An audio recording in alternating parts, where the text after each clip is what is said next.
Welcome to the Punk Rock Drummers Podcast, Season Are 2, we Episode 1. botched that already? Yeah, man. Well, we'll talk to someone who is or wasn't a punk band or was inspired by the music. Today's guest is the one, the only Timbo Baltes from Kino, Yeah, as you may know him. That he's a was a funny guy. mouthful. Oh, dude, this was great, man. I think this is going to be one that not just drummers will enjoy. Tim opened up about a lot of like personal stuff, which is cool, man. I mean, there's so many podcasts with him on it talking about like the YouTube and the Instagram stuff, but this is one I think everyone could enjoy. Yeah, for sure. Yeah, it has its highs and its lows, which are all very Mhm. good. But he's super funny, and that's how I discovered him was on Instagram. He's doing those drum covers where he would basically start out every song, and it would be like a cover song. And he would always start it out with the Phil Collins, in the air tonight. Do do do do do do do do do do. It didn't matter what song it was. Yeah, And then all of a sudden he's grabbing a microphone and yelling and screaming at it, and then it's over. yeah, So you yeah, just never really knew what you were gonna get every time you watched one of his videos. So yeah. that's how I It's discovered just him. yeah, man. And I've known Tim. I don't know, probably a couple of years now. We've always managed to stay in touch. It might not be constant, but we definitely chat here and there. And he's just a nice person. Tim's just a Yeah, good dude. extremely down to earth. There was one or two things that we didn't cover, which I forgot to mention more, is he has a ton of drumless tracks on Bandcamp, and I think they're on YouTube too. Just Tim Baltes drumless tracks, and they're all set um, fully instrumental, no drums, to a click track, but they're all at really odd like tempos, not even. So if you guys are out there looking for stuff to play along to, definitely hit those up. I think they're free, but you can also donate to him. Which now that he is in France and looking for work, you could probably use the help there for sure. I did not know that. Yeah. Oh, they're great. They're great too. And I would be remiss to not mention we did talk about like briefly about like Chicago punk, and I can't believe I left Los Crudos out, one of the greatest hardcore bands of all time. So yeah, just wanted to throw that in there. Very cool. You're very cool. You're very cool. You're cute. What? Dude. You always make it so fucking weird, man. Why do you do that? I Just don't can't know. not be creepy for I five just minutes, I man. just have that face. You do. You have the face of a creep. What? These are great intros, but yeah, man, super fun. Like I said, Tim really opens up a lot. About his personal life and health and the future of him drumming in general. So it's a rad one. We are going to officially promote our non-official sponsor, Sleeve Washers. Oh yeah. Great. Yeah, you Great. have you got your Yep. little Yeah, well, bag to dangle. I can do a visual here for the YouTube watchers. Yep. YouTube washers. Bag to Oh, they dangle. match your fingernails. Yeah, they Yeah. do. Yeah, I know everyone's probably tired of hearing me say this, but that product is awesome. And I don't usually back a lot of products, but I have my drums right now, my toms tuned super low, and they're almost like just above a wrinkle, and they have not dropped out of tune since I did it about 2 weeks ago. And I play at least a couple minutes every day. So great product. You can get those at sleevewashers.com. Oh, And I've got a punk rock drummers merch website or store in the works. Yeah. So if you're watching YouTube, you can see I've got a hat. It's kind of dusty. Got a hat right here that I got earlier in the year. Uh, Logo designed by Christian. Very cool. Um, so the store, I'll put a link in the description and all that stuff, but if you want to find it, I can tell you suburbanscreen.com/ punk rock drummers will take you to the store, but I'll put a link in the description. shout out Parkway Music for giving me this lovely microphone that makes me sound so much more handsome than I actually am. And yeah, you can hit them up, parkwaymusic.com. The reverb stores are rad too. So thank you, gentlemen. Appreciate it. With that being said, Matthew, is there anything else you would like to say? I think that's it for now. Cool. Let's get into it. Enjoy the episode. Later, nerds. Bye.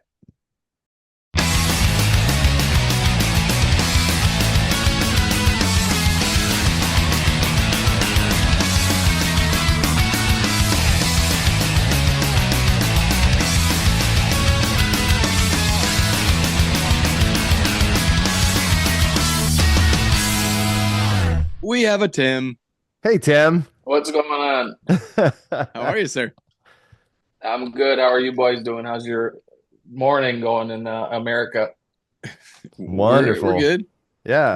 Matt's an hour earlier than I am, so It's about 4 p.m. right now. Oh, that's right. That's right. Christian did mention that earlier. we gotta get this moving so you can have your supper. They don't eat supper till like 8, 9 o'clock over here. It's brutal.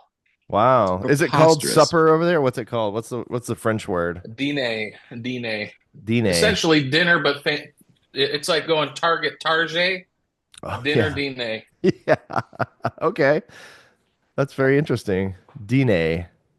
Of course, I say How it are you? like, white guy from Texas.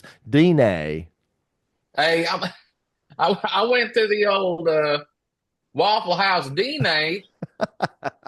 Oh Hey, wait, that's but pretty now I good. have now I'm curious. Did you grow up? Was it called dinner, Tim, or supper in your house? In Wisconsin. Well, I guess usually dinner or din. Hmm. If it was real fancy, it might have been supper, but usually supper. The only time I ever heard supper because it was a Wisconsin thing is we had supper clubs. But that was like some, that would have been a thing like Northwoods, real North Wisconsin. Sometimes on the lake, we have one in Kenosha, but it was like diners that kind of stayed in the style of the late 50s into the 60s. You can think like, gangsters, Frank Sinatra, that kind of thing vibe where you go to eat. The one by us had private rooms. So if you were going to have a business meeting or a under the table kind of business meeting, you could have a Or room with a door that was shut, and that's or where you and whack your homies somebody? could do the business. Yeah, it was food was good, but it's a vibe. It's a vibe. But that's the only time I ever heard supper. What about you, Matt? Dinner. Dinner. And my Dinner, dad, yeah. my dad's the only one that ever says supper, and Yeah. it weirds me out. I It think makes it me was feel kind of icky. interchangeable. I I don't think we like it. used both, but dinner was more dominant, I think. We had some din dins though, Tim. Just to Good, That's what I good. say to my cats. Din din, Mr. well, Bigglesworth. that's what we call it when we'd have cat food for dinner. I like chicken. I like liver. Jeez, this is getting off to a good start so Oh no, far. we are off the rails already. It's all right. Well, It's good. It's good. I was able to sneak my Adderall in before we started, so it should kick in a few minutes. So we'll be That's good. I we'll be haven't had my good. coffee, so but I'll it's just be okay. on a I'll just be on a government list from now on. I shouldn't have said that. And he farts. Um, Tim, do you prefer Tim? Do you prefer Timbo? Yeah, Timbo Baltis. Yeah, that's about it. Sweet, cool. Well, let's jump in with the most generic question. When did you start? When was the beginning of Tim? When was the beginning of Tim? I was born. Uh, Oh, it's frozen South. again. Oh, do we need to wait? You want to wait and do a little redoey here, or what are we doing? How punk rock is the podcast? Hey, freezing is fine. I I Okay, don't know. It was doing this yesterday a little bit too, but I don't understand. I have good internet here, so I think it's Christian. okay. Well, we'll Yes, blame Chris. Let's We'll just blame blame Chris. That's good. Christian. yes. So Well, did you I can answer the edit. question and I just didn't hear it? I can edit that in. So ask him again. Okay. Okay, so yeah, again, pretty generic question, but around how old were you when you started playing? So I started playing piano when I was 8, and then I started going to punk rock shows when I was 10, which would have been the year 2000. And then, I grew up between Milwaukee and Chicago, so we would have a bunch of punk rock shows in church basements and whatever other halls we could rent. But because of the church basement thing, my church was one of the places where you could rent in town to have punk rock shows. So I would go to a lot of those. And so me and 3 other guys I went to church with started a punk rock band when I was 12, and I played bass in that. And then finally I started playing drums at 15. But between 12 and 15, I was that kid at band practice who, if you guys grew up playing drums, you'd probably remember this kid who'd be in the band and he didn't want to play his instrument. He only wanted to play the drums. And so I'd always tick off my buddy Kevin because the second he'd go to take a pee break or whatever, I'd be behind those drums and he'd come back and want to smack me. Yeah. Yeah. Very protective of the drums at a young age. Now it's like, don't hit my cymbals too hard and we're fine. You know? Were you only playing in the air tonight? That drum fill every time you got on the drums? because that would irritate anyone, I I, think. he had four toms. It was like three up and one down, and Yeah. I could have done that. But honestly, I don't even know what I would have been playing before I was, drums wise. It was, probably pretty basic beats and little fills and things. But I think it was one of those things where once I was forced to get behind a kit, it was like, okay, this is. I think my heart was trying to tell me that's where I needed to be. And then, I got there and it was just like, okay, yeah, this is right. And now you're 20 years later, here we are. The heart wants what the heart wants. So you said 10 years old you're going to shows? And My were parents those got like divorced. okay. Yeah. Essentially, my parents got divorced. And instead of, giving a babysitter some money for me, I was the oldest of three. My mom would give me the two, three, four, $5, and I'd take my bike or get dropped off by her and go to a punk rock show. And I'd be gone from 5 till 10 or 11 at night. Didn't have to worry about me. And so, but we had such a thriving scene. And I think because it was in, not all the time, but there were a lot of shows that happened in my church's basement, and the pastors were there. The youth pastor was there with her husband, and I was close with them. And even my uncle would like, I don't know what the term would be. I guess he'd be like a bouncer. He would kind of chaperone some of these concerts and stuff, and he saved me from getting my butt whooped by older kids once or twice. And so I think that probably is why my mom felt a little more comfortable with me Right on. doing that stuff. What were some of the bands you were seeing at the time? I mean, I know For, Chicago's like Alkaline Trio and Smoking Popes and stuff, right? sure, yeah. So I wish I would have seen it, but I know Elk Trio and Lawrence Arms both played shows at different venues that I wasn't able to make the shows that they played in town. That would have been incredible. Smashing Pumpkins had played in Kenosha at one point. Um, but my first show when I was 10, there were some local acts. There was a band called Hired Geeks, which was like kind of this third wave ska thing. And there was a band called All Saran Kings. They were the first opener. And, it's interesting because, obviously you wouldn't know this, but, in the scene, it was being that young. There were guys about my age playing in these bands. And like, one of them from that little Al Saran Kings band, one of them was a guitar player and a songwriter who lives in Nashville now. Another guy he was a bass player at the time. He still writes original music, playing piano in town. And so a lot of these guys continued on. But then some of the big bands that were at that first show I went to, there was a regional band. Oh, I'm losing the name of it now. The big one was Goaty Hook, which was sort of they Yeah. were Christian punk rock, but it Yeah. was like, I grew up in that that was scene back too. when. Oh, did you? The Tooth and Nail scene. Yeah, we played at our church, and we played at a church called God's Place. And so it was like MXPX, Goaty Hook, 90 Pound Wuss. I joined the band Squad 50 that came through. They were one of those like Christian ska bands. So yeah, I'm kind of in the same boat as you. It was, I mean, it was cool because it was still at an era where Christian music simply meant essentially that you weren't going to swear, and hopefully you weren't going to try to be a violent person or incite violence, right? So it wasn't there wasn't any sort of what do they call it, proselytizing? That's a hard word to say. They weren't trying to make you a Christian. They weren't trying to preach that sort of thing. Yeah, but I mean, I don't know. I mean, thinking about Christian ska, another band that was from the era, Five Iron Frenzy. Yep. I think I still have it in my stuff somewhere. Is I have a gift that a friend of mine who I grew up with got me, that was the whole band signed a t-shirt to me for my birthday one year, which was kind of cool. That's So awesome. you know that all too well, that stuff. Mm-hmm. Yes, yes. We played with them in Denver. This was Oh wow. probably 99, a long time ago. It was a good era. That was a good era though It for that stuff, was. It was. I mean, I remember you guys had Mike Falumley on, and I think about that stuff all the time. Like Rob's another guy, Rob Kellenberger, who's from the area too. I don't know if you know that name at all, but I grew up with a lot of stuff from Asian Man Records. Hmm. It's like one of the first CDs I bought because it was cheap and it had a ton of music was Mail Order for the Masses. It was like a little $4 compilation CD. You got like 25, 30 songs on it from different artists. And before you could really, when this was back in an era when it took me, the first song I ever downloaded was Police Truck by Dead Kennedys. It took like 20 or 30 minutes to download a really terrible sounding MP3. So it's like, okay, I'm going to take my $4 and go buy a compilation CD. So it exposed me to a lot of this music where, hearing Mike Falumley play on some of those Alkaline Trio songs. Rob Kellenberger was another guy from the North Burbs who played with like Colossal and Slapstick.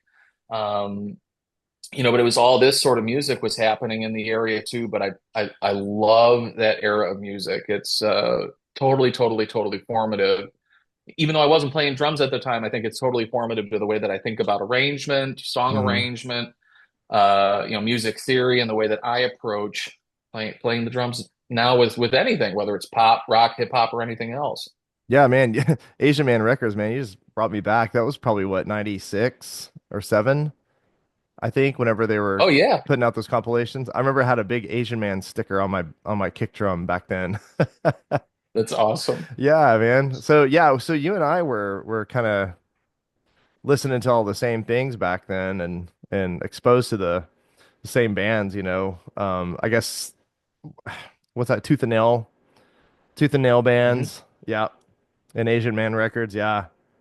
That's funny. Hopeless Records. Yeah. Hopeless was another big one too. It's I think this is something that was really special about that era for people who were either music listeners or musicians who continued on into today is because it was it was a time when I think, pre social media, we had small communities where you could really get into the music. I still remember all those bands, that I saw when I was 10, 11, 12 years old. Hmm. I can still hear some of those songs in my head today, and I haven't listened to them in probably, 15, 20 years.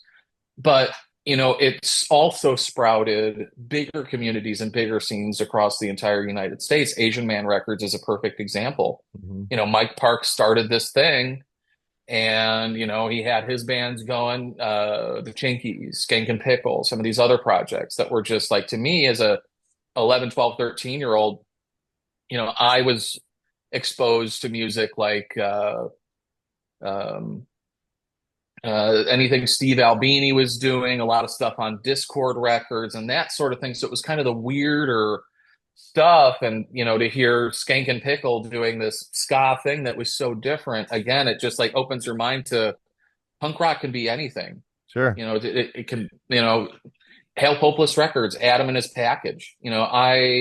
That's one band I go back to a lot too. This was during an era pre-social media. I remember listening to Adam and His Package on a Hopeless Records compilation.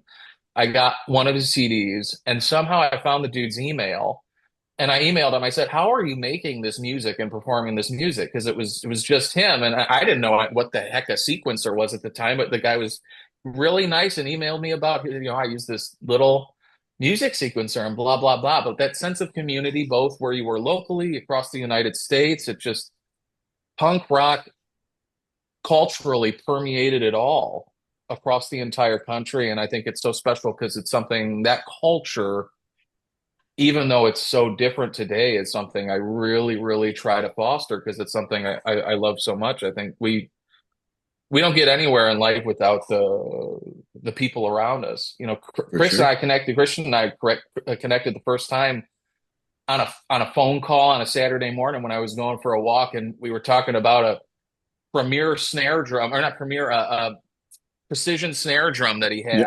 had, and we were trying to figure out, I don't know what the heck it was or what was, something like that. But it went from social media to phone, Hmm. continued phone calls, and now here we are on a podcast Um, together. I, That's I wrote you a couple that's how we years still keep that ago. alive.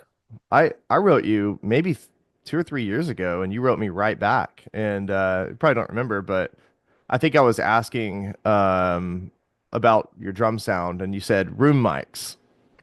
You Mm. said room mics. You gotta have room mics, and I was like, yes, that's what makes them sound so good. So I've been obsessed with learning how to properly mic in my studio and everything. And room mics are, and every time I hook up my room mics, I think about you. It's so awesome. So the I love community, that. that small community, still there, even though there's, I mean, there's social media, but the world is still, it kind of made the world small again. But like the punk rock community is always so nice. Like I never feel weird about reaching out in this community. I couldn't reach out to like a country music artist. They would never. or Um, or any of these big rock bands, you yeah, know. But punk yeah, rock dude. guys, I wanted to say always.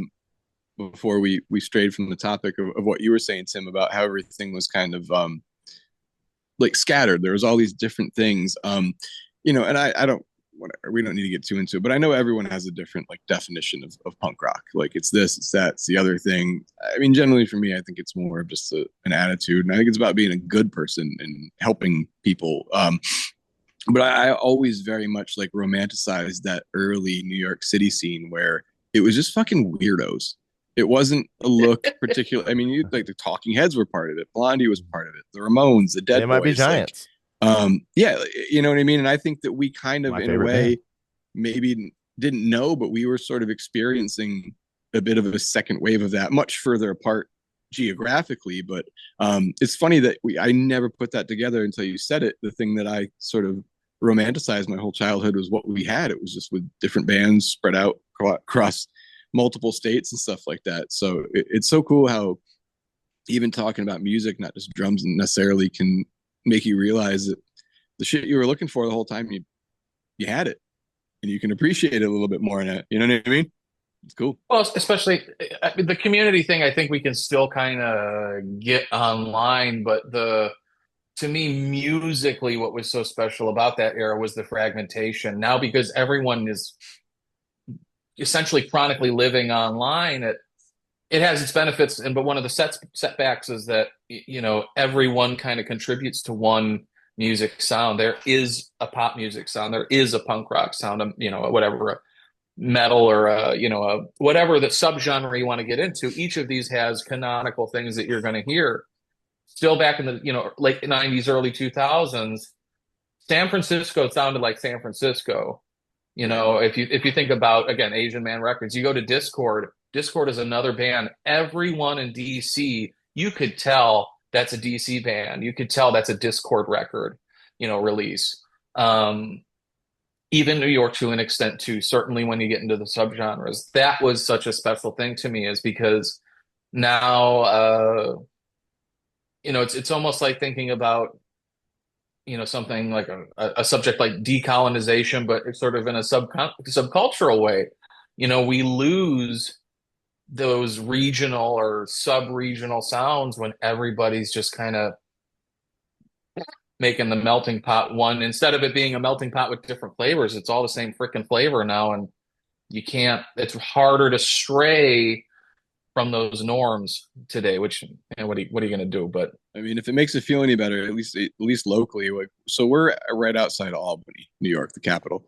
And I'm seeing a lot at local shows of like bands that don't sound like each other playing together. So I think people are starting to kind of push back against that and trying to do different things within the scene, which is refreshing. I mean, there's like a thrash band playing with a band that there's this up and coming band in my town, Take Steps, that's kind of I don't. It's just different. It's different than anything heard. I wouldn't necessarily consider it hardcore or punk, but who fucking cares? Like they're good dudes. yeah, They play great music, and they're in the scene and deal with it. I think that's a part of yeah, it too, is the acceptance of it. I think Mike was saying that Flumley in his interview, where it was like the '90s were. It was pretty brutal, man. That was a lot of get the fuck off the stage and you're a pussy and you're a sellout and this, that, and the other thing, which I don't know, man. The sellout thing always kind of got me. Especially if you make money playing the music you've always played. How have you sold out? And bands do a commercial. Well, I don't know, man. You did a Taco Bell commercial. Okay, let's crucify them. But what does everyone eat when they're on the road? right. Uh, You No, know, I don't know, man. I no, do your thing. I totally, I agree with it though. I mean, I'm sure you guys do too with Mike's sentiment. Is it was a little more dangerous to go to shows when I was a kid, and to start to play those shows in the mid 2000s. I was playing in a lot of hardcore bands, metalcore bands, deathcore bands, and those shows. Now I know hardcore, that genre, and some of these metal subgenres continue to have these machismo attitudes. Not all folks, but there are those bad eggs that are in there that continue to be violent. But man, I mean, I think before something you mentioned on the Mike episode was just, I think Matt said everybody's got a cell phone now, everybody has a camera, and mid 2000s, man, that was in some scary. scary situations. So I'm glad at least some of that's mellowed out a bit, but it's not to say that it's in all corners of the music world, it's not all daisies and sunshine. Oh, dude, when I I started going to shows around 13, and my mom made my brother and I fake IDs on the premise that we would only use them to get into shows, right? Which was fucking awesome. And I remember going and there was just dudes like dancing in the pit with mad balls. I don't know if you're familiar, which is just I know the band. a padlock on a bandana and just like swinging them around and dudes would tape like razor blades to their boots and stuff. It was nuts. And I think back on it now where I was like, this is the greatest thing ever. It was so exciting. And then you like realize later, I'm like, I could have got murdered. Like it was wild, but so stories that you live to tell, you know what I mean? But yeah, I'm glad it's safer for kids now. And you can go to those shows and feel protected. And there's much more of a sense Yeah. of community. And I hope that brings kids out more now. I started playing out when I was 12, and I think I was 13, and the violence got to me too. I was 13. I played a show with some ska band came through from Pennsylvania. Of course, that Hired Geeks band was on the bill, and my band opened the show. Uh, at the time, my band's name was Francophone, which means someone who speaks French, which is kind of funny now with me living over here. And I played bass, finished the show. I had a little 115 cab and a head with a bass, and the cab was on wheels. So I'm wheeling everything out the front of the little venue, put my stuff down, went back in to check. I think I missed something or something. And when I came back out, I'm coming down the stairs to walk to my bass rig. And I just remember blacking out, waking up, a 13-year-old kid waking up, kind of held myself in the fetal position. It was because three, at the time, punk skinheads, with that connotation that came along with it, were kicking my face in with steel-toed boots. It turned out they hit me in the back of the head. A 13-year-old kid, they hit me in the back of the head with brass knuckles, and it was only that my friend pulled out a very sharp object and kind of said, "Get the heck away from my friend." That's the only reason why they stopped. And some of those kids were 18. We didn't press charges or anything. My grandpa picked me up from the show. I'm all bloody. I have, all down my shirt and everything. And my grandpa's an old fisherman who's seen more crazy things in his life than I'll ever see. And he says, uh, what the hell happened to you? And he just gets me in the car and off we went. But I'm sure once in a while some of these crazy things happen, but I'm really glad that, again, that's what I experienced at 13 years old. I really hope that some of these younger musicians now do experience a higher level of kindness Yeah. Oh, dude. I mean, I from think their scenes.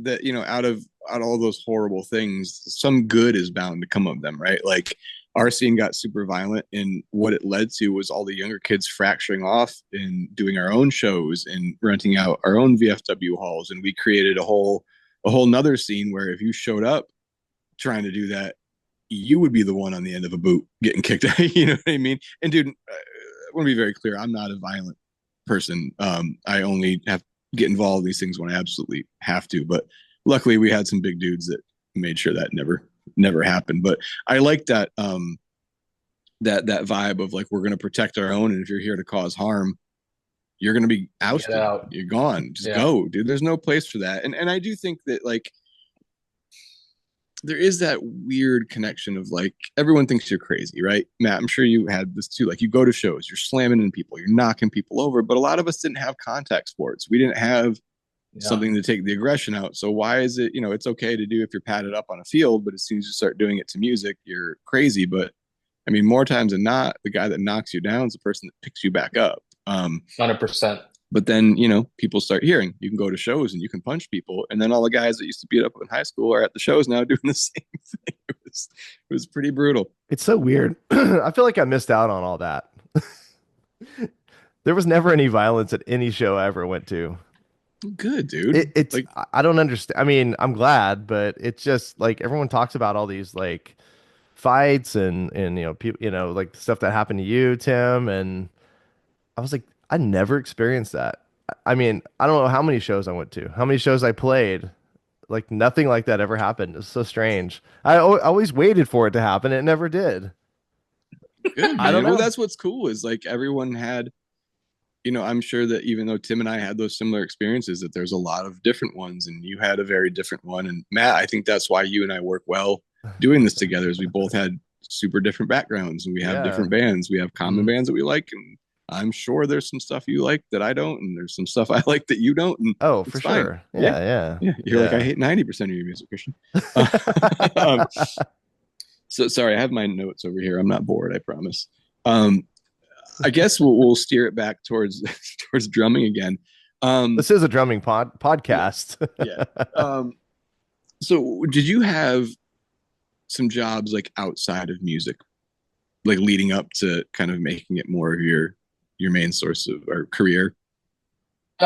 Here's the thing: is I think music has never been my full. Well, there was a small time when it had to be my kind of part of my career, the one big kind of part of my career. But 99% of the time, it's always just been that's the fun thing that I do on top of it. And if it makes a few extra bucks in my life, that's great.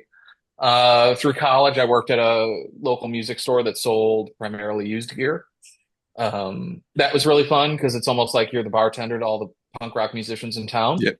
Um, you get to learn, everyone's names, everyone's bands, and it was all walks of life. It wasn't just punk rock. We lived.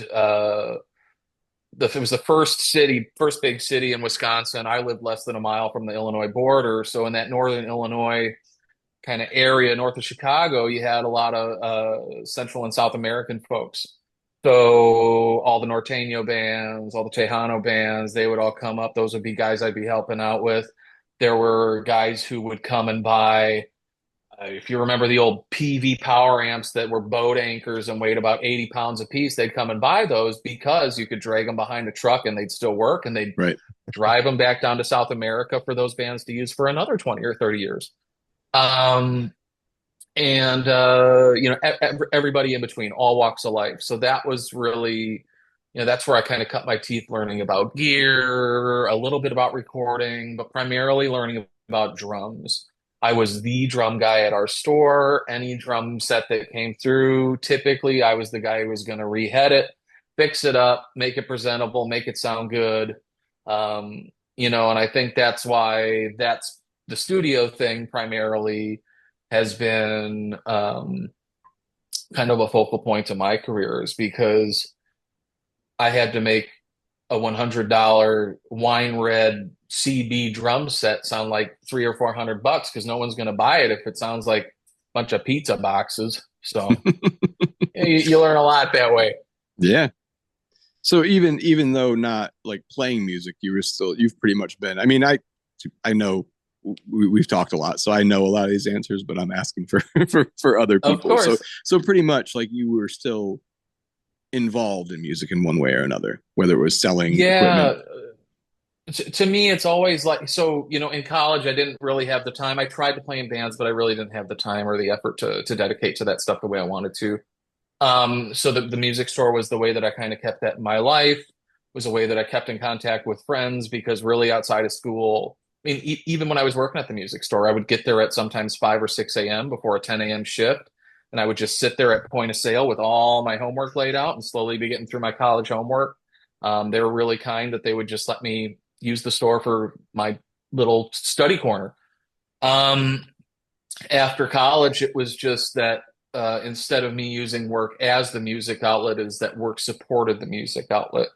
I worked as a business writer. We call it copywriting. I worked in copywriting and technical writing for 5.5 years after college, and it was using the money I made there to build out the little studio I had. All the Yep. mics, the little interface stands and everything, the little cameras to make my Instagram videos, and that took off and became a thing.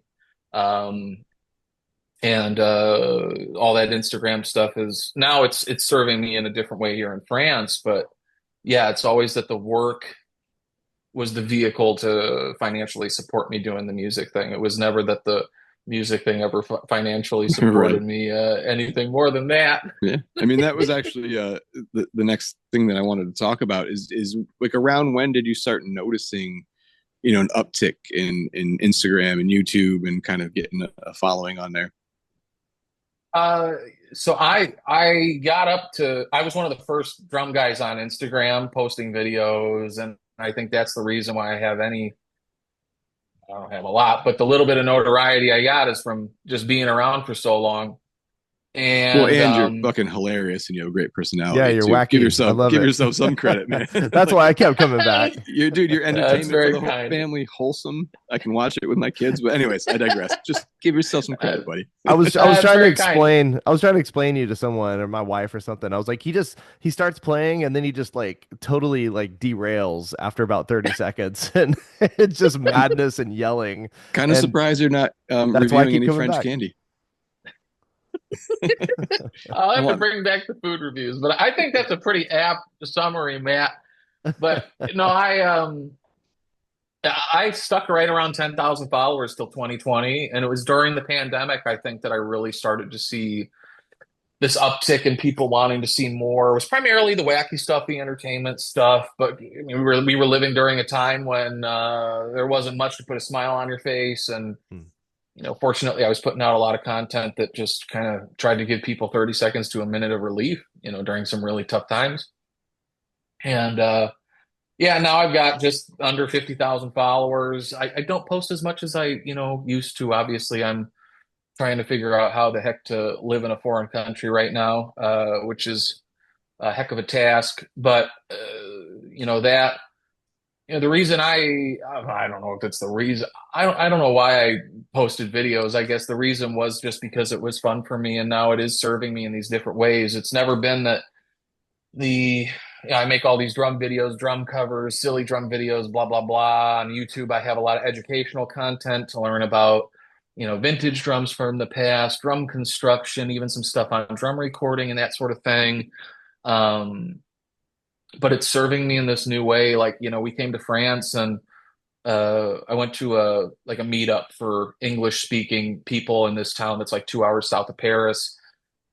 I would kind of compare it to like the Milwaukee of France. It's a mid-sized city, post-industrial, super artsy fartsy now, lots of artists, lots of musicians. And so I go to this English speaking, like corporate people meetup thing, and wasn't a lot of people I really wanted to talk to at that kind of event, but I met a gal there who, we talked a little bit, and I said I'd do this, that, and the other in the corporate world, marketing stuff, but I'm a drummer.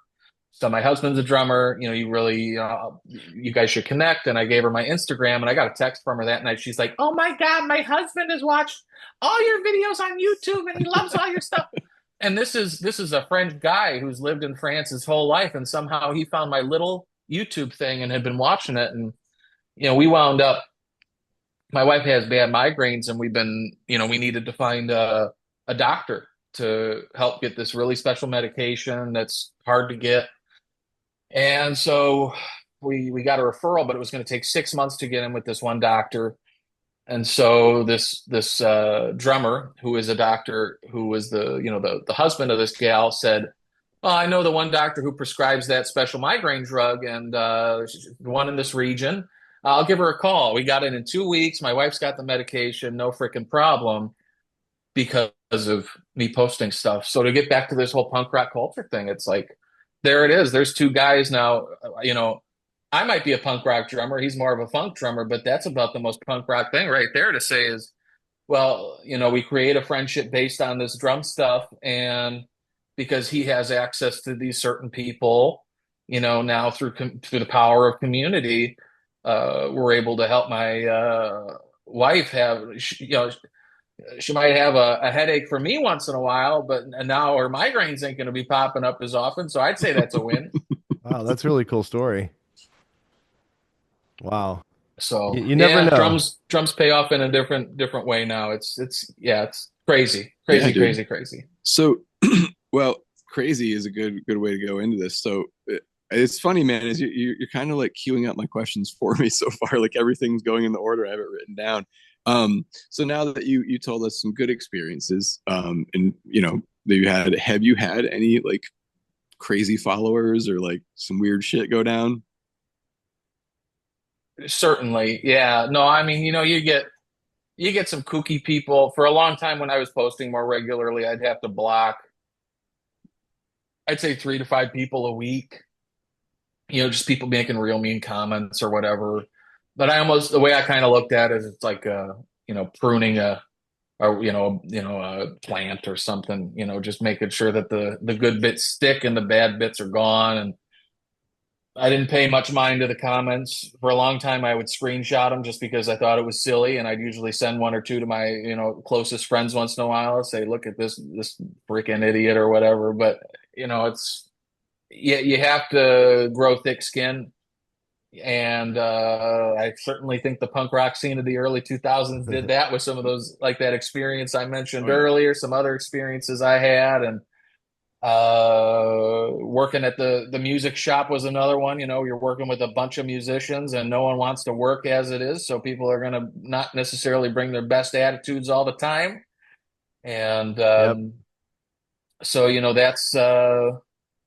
that's how that goes. But the good always in the community, I think the good always outweighs the bad by tenfold. You look at this example I gave of this guy in France on a chance encounter, and Hmm. there's plenty of other drummers that I've met here, a handful of other drummers that I've met here who have been really, really, really, really kind. Yeah. Simply because there's that. I think they call it parasocial relationships, but the way I kind of look at it is, when people have that basis of watching some of my videos, whether it's the YouTube stuff or the Instagram stuff or listening to some of the podcasts I've been on, it kind of acts like a resume on a personal level of who this guy is. And hopefully they don't judge me on the videos where I'm wearing a Shrek mask and playing death metal drumming. But, if they judge me on some of this stuff where I'm being more of a real human, I think they get an idea where it's like, okay, I can trust this guy a little more than if he was just some other, American Joe Schmo, walking down the streets of a little French city. Right. Right. Well, that's what I've always appreciated about you too. Getting to know you outside of that is you don't feel that need to be on all the time and be like, you know what I mean? Like you Tim and then Timbo, it's it's different. And you have to have this energy, but it's not like you're on here. I haven't seen you deep throat your microphone yet or anything. So I I probably blow a vein in my neck if I was on 100% all the time. But that's really the difference. I think, well, here, this is something I struggle with now is it's like we live in about a 440 square foot apartment now. All my drums, all my cymbals, all my recording gear, any musical equipment at all that I own, minus I have a tambourine somewhere and I got a drum pad. That's all I got here.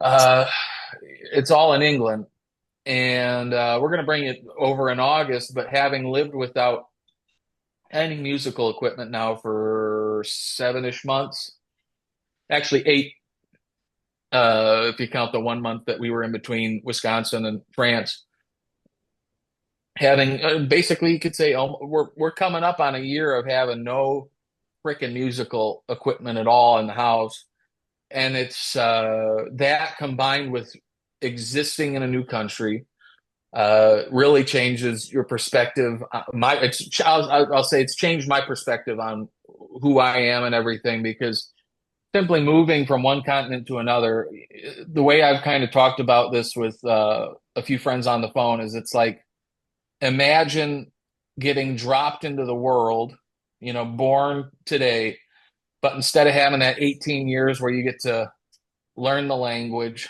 learn the systems, build your friendships, build your skills. You have to do all of those things from day one. You have all the responsibilities of an adult from day one.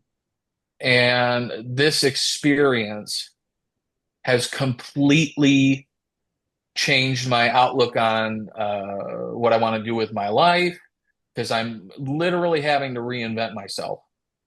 Uh, and I've been really wrestling with the idea of if I'm done with drums and music uh,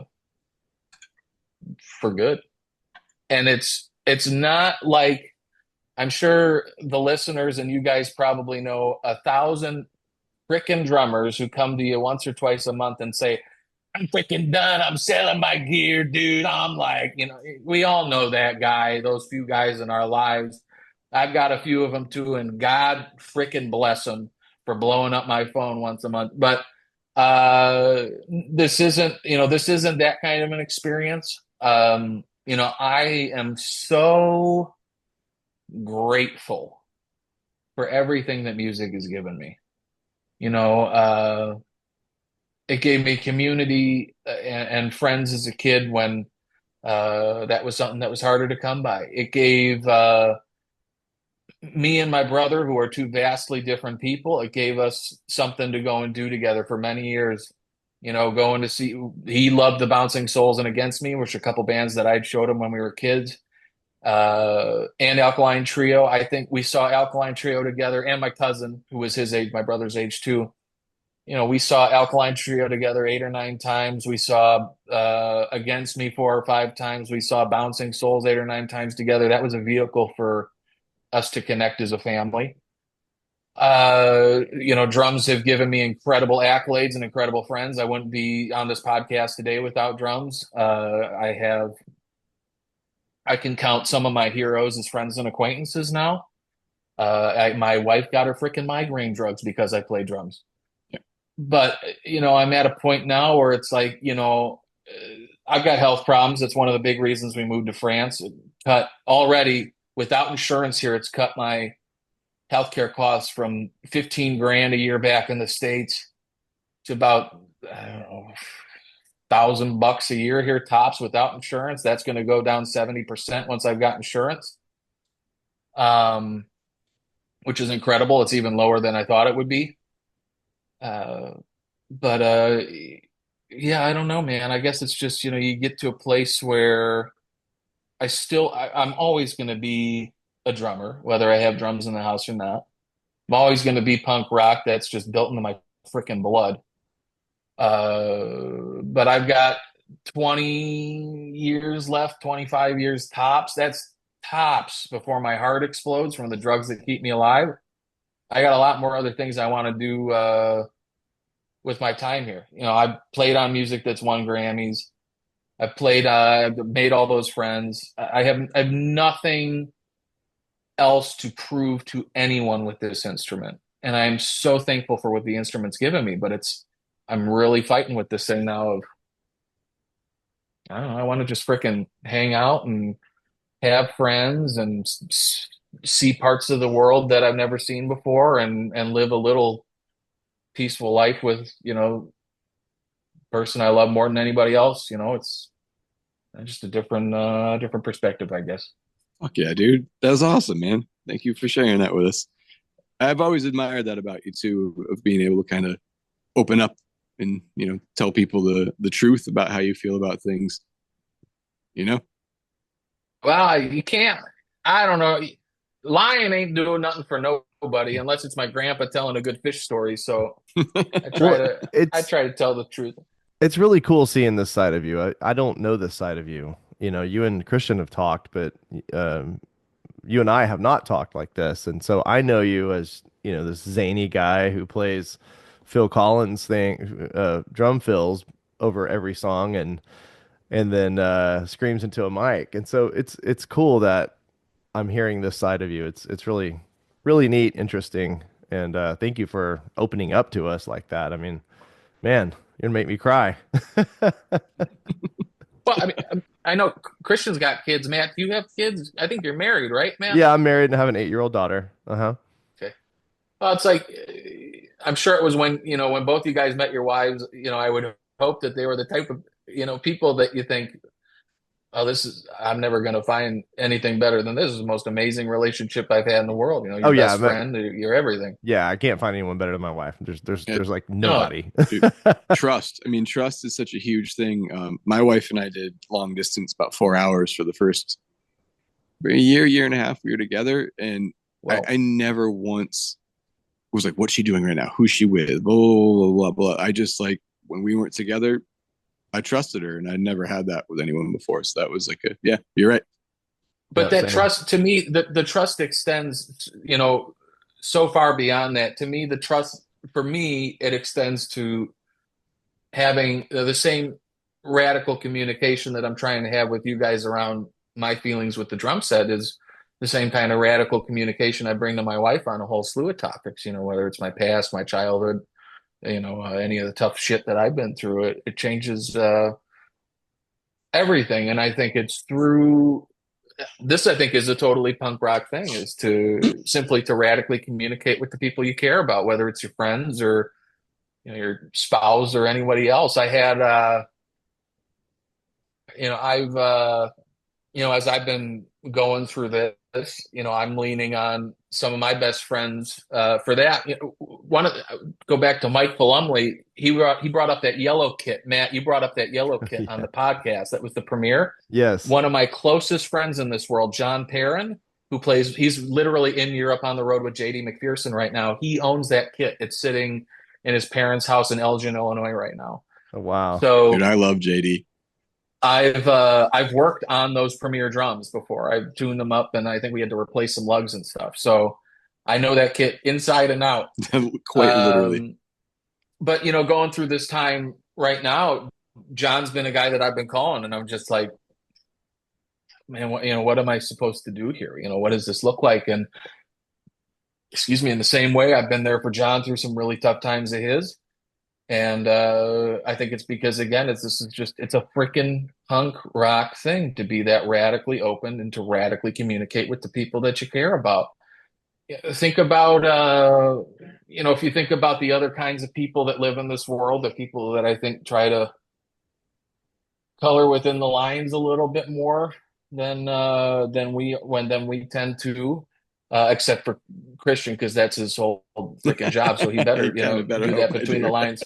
Yeah, unless it's abstract tattooing, maybe that's a little different. But but the folks who live that way, I think when you abide by some of these norms, I think about when you were kids. I don't know about you guys. We didn't have any freaking money when I was a kid, so I'd have to get everything was on clearance. I got orange Dickies shorts because they were $3 on Hot Topic clearance. I got a shirt that had a squirrel on it that said I talk to squirrels, chakoo chakoo chakoo. I got that shirt from Hot Topic because it was $1.80. I'm not kidding you. Their online clearance was just incredibly inexpensive, and that's the only reason I could wear them clothes. But because I had these wacky orange shorts, these wacky t-shirts, I had hair down. I looked like a freaking sheepdog. Now I don't have any hair, so I'm glad I had it then. All three of us do. But Yeah. you know, but We're it's all you bald. dress that way.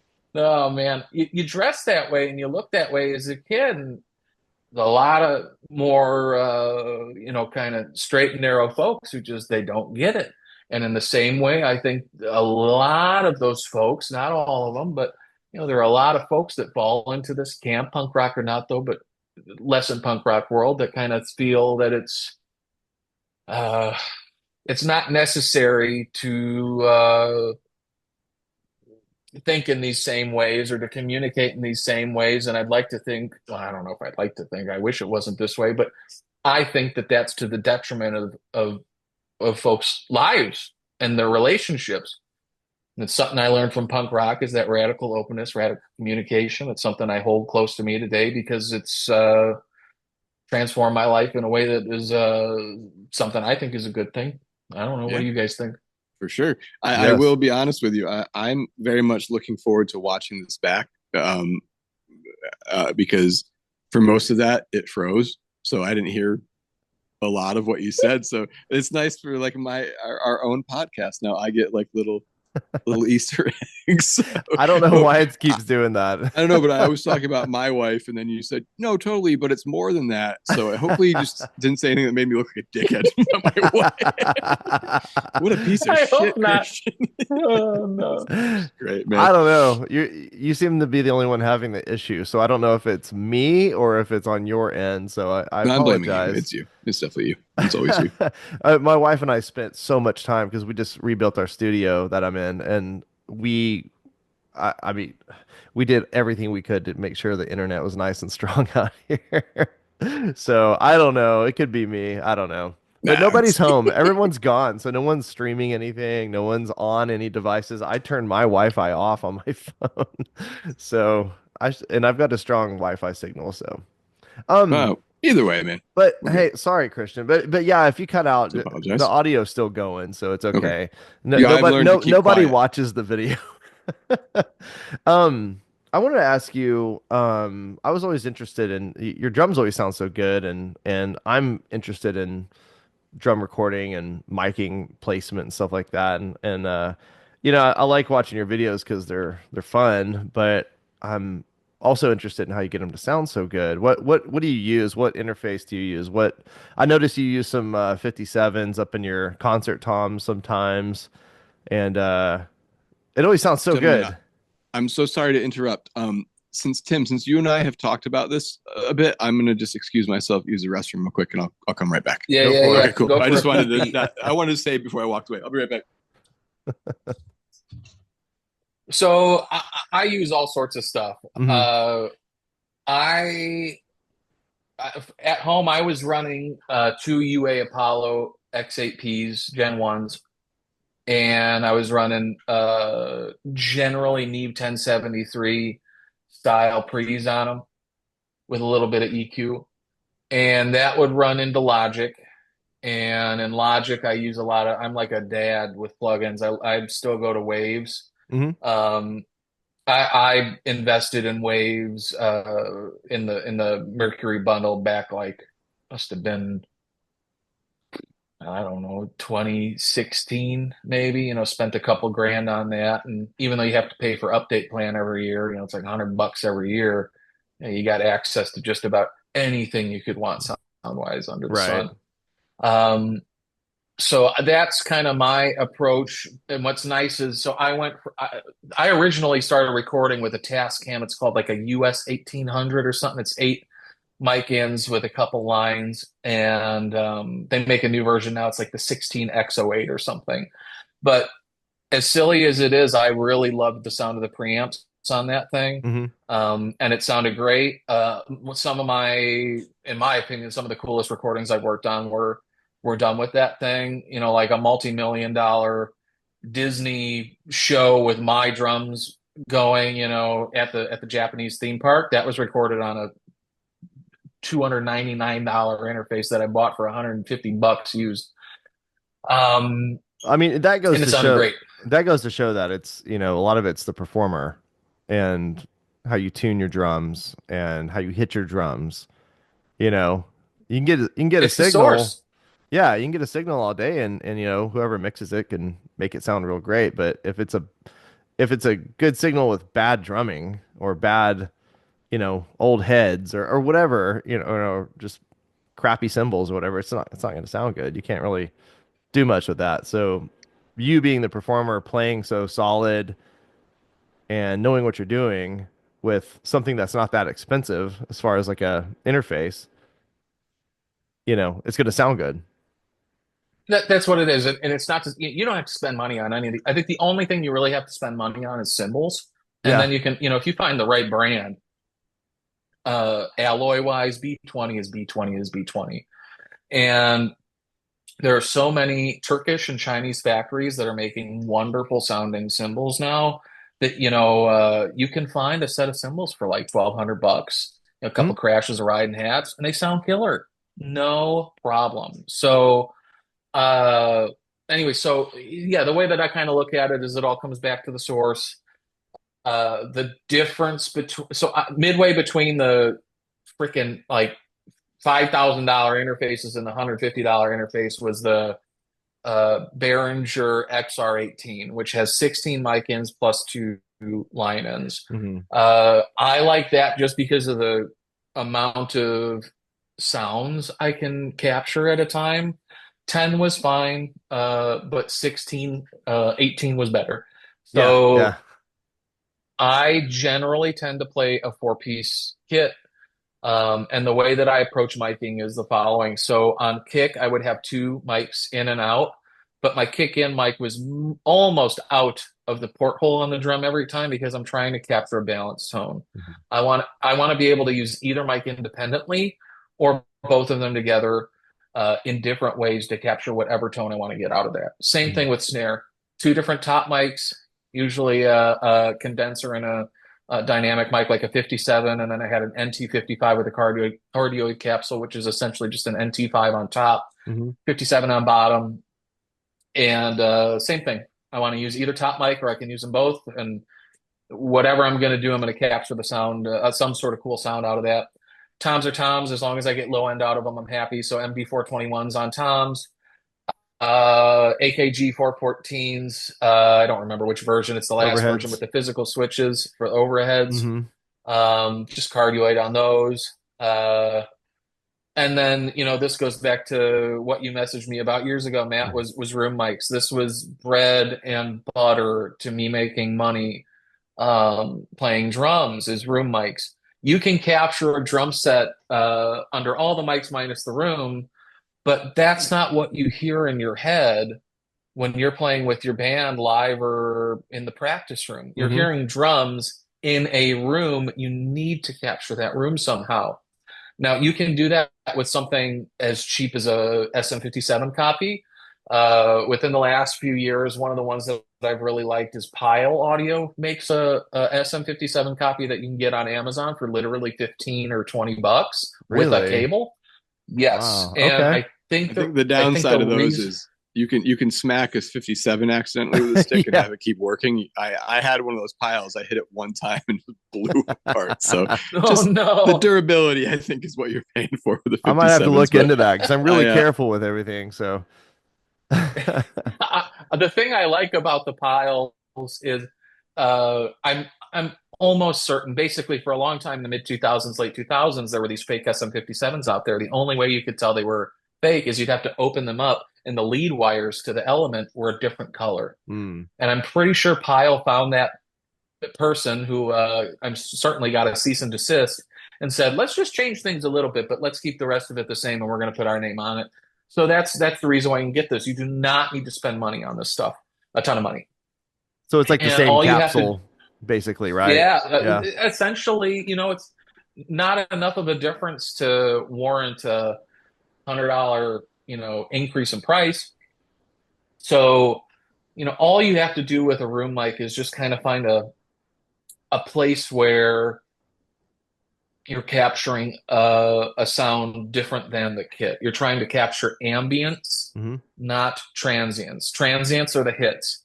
You're already capturing that with close microphones. Ambience is the room. That's what you need to add to the sound. So I personally use cheap ribbon mics.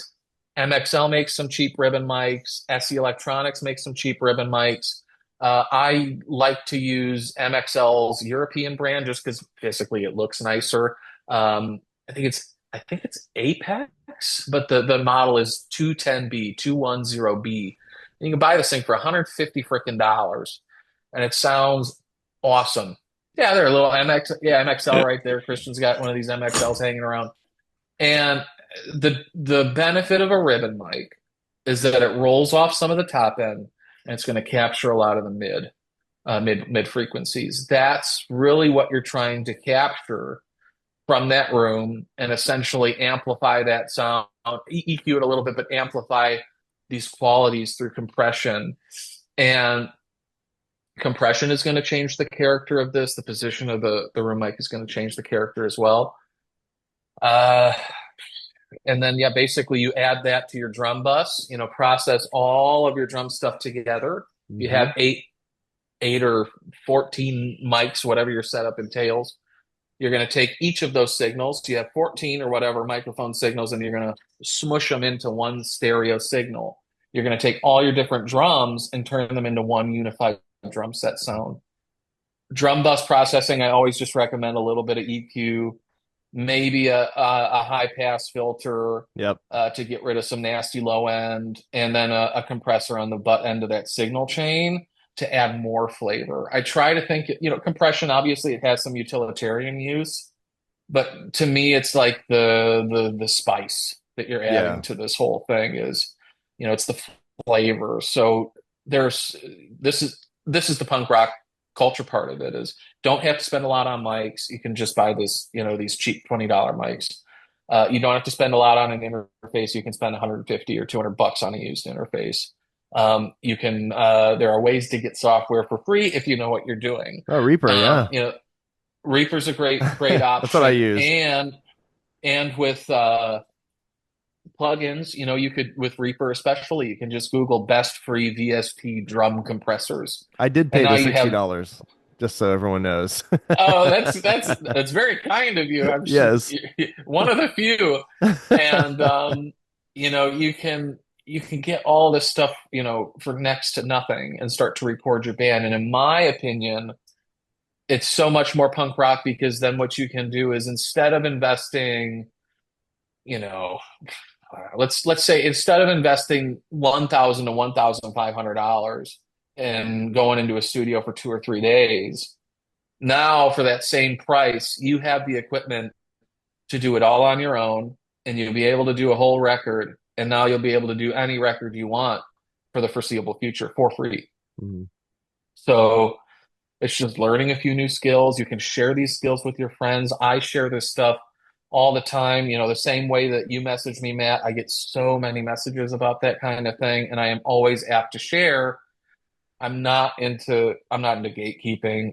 Yeah. If you could try to, what is I I saw a video you doing a playthrough of, is a fire sale? Is that Uh-huh. the name of the Yeah.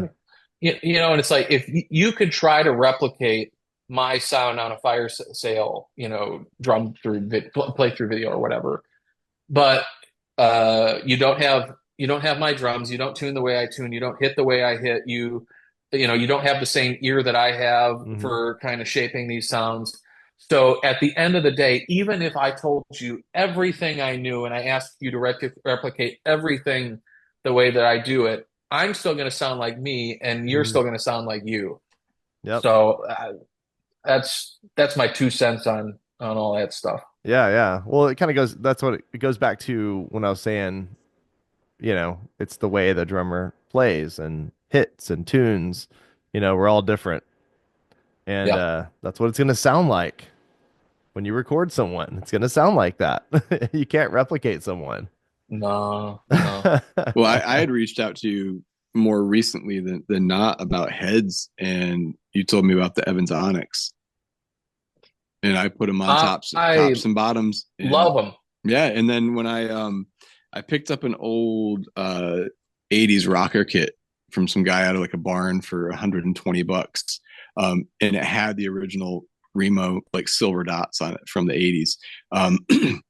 I took it apart, I cleaned it, and essentially they're classic maples, like the ones before they started spray painting the insides. But I have a 12 by 11, a 13 by 12. I have these cannons, but they're still the classics, right? And the Evans, I threw them on there, and they sounded great. And the only thing I did recently was I put the silver dots back on the top and left the Evans on the bottom to kind of like take away some of that. So to your point, like even if you're not doing things the exact same way, and if you did copy everything, a little bit of those trial and error things are nice. But when you have friends that you can rely on to give you advice of what to try, you don't waste as much money on just, I mean, dude, heads now especially, it's absolutely nuts. Like, so It's it's really, I mean, this is the thing. I think this is what's so hard about being a drummer today, and I think this is why being a punk rock drummer, at least culturally, in the way that you radically share things and skills or resources or whatever, is so important. Um, the drum set is the most freaking expensive instrument to play. If you're in a band. I think Mike Falumley said he's breaking crashes every 8 or 9 shows. Uh, that's there goes 200 to $400 a pop every time one of those breaks. I The way that I look at this is like, um, if we don't share these little hacks and everything, then the whole ship is going to go down. This instrument is, as it sits, this instrument is like a century old. I don't know how long it's going to survive now because more of us, like me, are living in apartments. We don't have a place to play because it's really expensive to find a place to play drums. Not only that, but just using the instrument is expensive. Drumsticks are over here. Drumsticks are about $20 US a pair at a store. These were 18 euros. I think at the exchange rate, it's like 19 bucks or something like that. Mm. You know, this is it's very hard to do this financially. So I just hope that anything we can do, and it's an old instrument, so eventually it's going to age out anyways, but anything we can do to try to help people to continue using this instrument, to continue to show people that the instrument has value. Right. Primarily other instrumentalists like guitarists who only want to use Superior Drummer to program the drums. Now, if we can show those people, hey, actually, we have value as drummers too, then maybe we'll get another fingers crossed another century out of the freaking Well, that's what drums. I I'm don't trying know. to do. I mean, between the Facebook group I started and the podcast, and I built my studio as a drummer's studio, because I know guitarists and vocalists, they can do everything at home, but recording real drums is you got to find the space, you got to have all the mics, you got to have so I built my studio for, you know, well, I'm a drummer, and so I understand. So that's why I built it. So people, drummers can come and record there, and they don't have to rely on all that stuff. So I'm trying to keep that alive as well here at my home, and it's cool. I think people are just. I think it's people think it's cool that there is a place dedicated for like real drums, you know, and I've never tried to program drums. Is it hard? Have you ever done It's that? it's not too bad. It's not too hard. You know, I Okay. think it's just then everything sounds the same. When this technology first came out, I was playing a lot of metalcore, and Hmm. I remember after the Burial released their first record before Rare Form, they had a different record with a different vocalist, and it was one of the first ones in our kind of Midwest metal scene that used before Superior Drummer. They had a program called Drum Kit from Hell. And it was like one drum kit with one set of cymbals. So everybody started using it because it sounded good, but all those recordings, all the drums sounded the same. So it was indiscernible. And so it kind of took away from the flavor of everything. Superior Drummer does the same in some ways. It makes some things easier. You know, if you only have an apartment to play in, you can use an electronic drum Hmm. set, use MIDI to go right into your interface. And now from an apartment, you can get a really great sounding drum sound. So I don't want to discount that. I think that's really, really cool. But there are other ways to do this, like what you're doing, Matt. There's a great engineer here in Nantes, France. His name's Chris Ogoma. And this dude has the facility to make a really modern, beautiful sounding recording that rivals the really massive punching transients of things like Superior Drummer and sampling, but he's using the natural sound of the drums from the drummer that he's recording. He's using the natural room sound that comes off of a real drum set.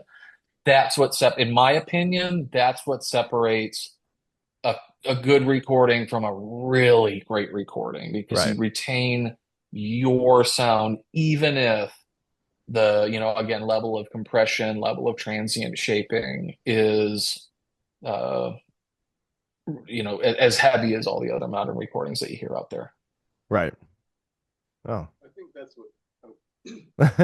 Sorry, I muted my channel because I was coughing there. I mean, I think that's what you're right. Is there's an element of it that's getting lost. I mean, you listen back to all those old recordings and like you could definitely identify a drummer by like the style that they're playing, but also like Bill Stevenson sounded like Bill Stevenson. Like all the drums sounded, and you're right. Like a certain bit of that is getting lost right now. And the difference is too is like I grew up listening to like a lot of like extreme noise terror and like nausea and even like the early napalm death stuff, and I still enjoy that music, but my ears can't hear it anymore.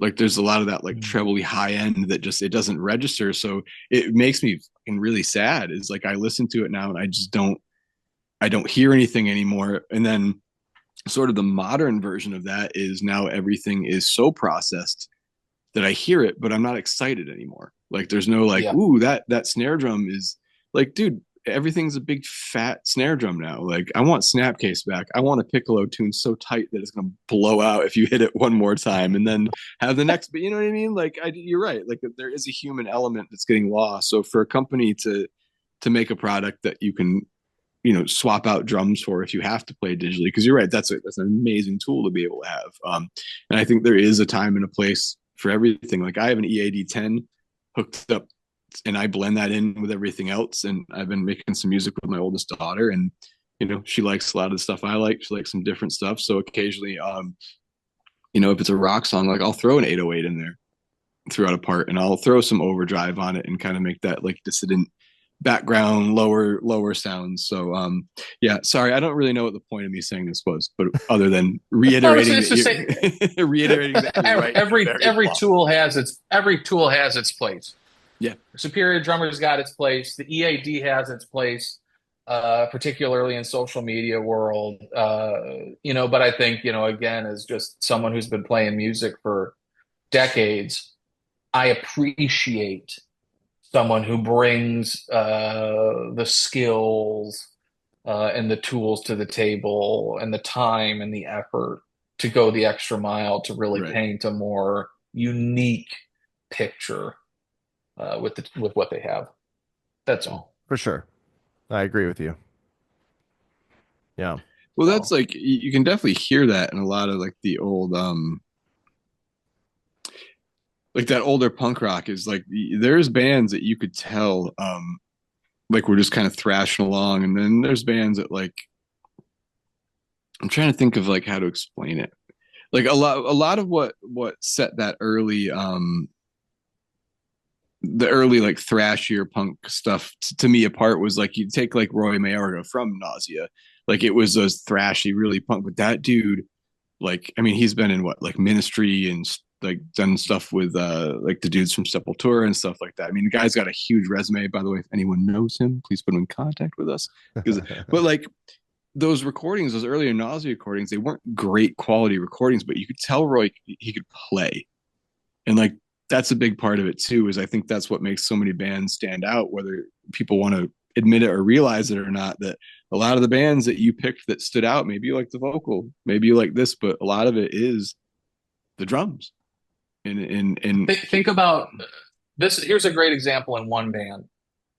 Think about some of the formative records of Against Me, reinventing Axl Rose era stuff. That dude his name was Warren Oakes. Mm-hmm. And me and my brother loved going and seeing Against Me during that era because this dude would sit behind his drum. He had a 4-piece kit with hats and a ride.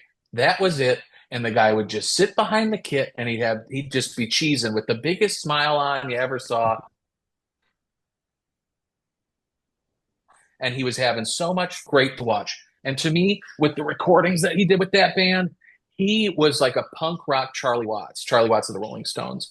And by that, I mean that Warren would approach these records from a perspective, having the facility he had, which, this guy is not a Vinnie Colaiuta. This is a guy who just plays some drum beats, but it was like the missing puzzle piece that made those records sound so good. He was on Searching for a Former Clarity too, which was really one of their big crossover records for that band. Also the first one where he put on his snare wires. Yes, yeah. Again, it's another silly element that in my head, it's like it's silly. Why aren't there snares on the snare drum?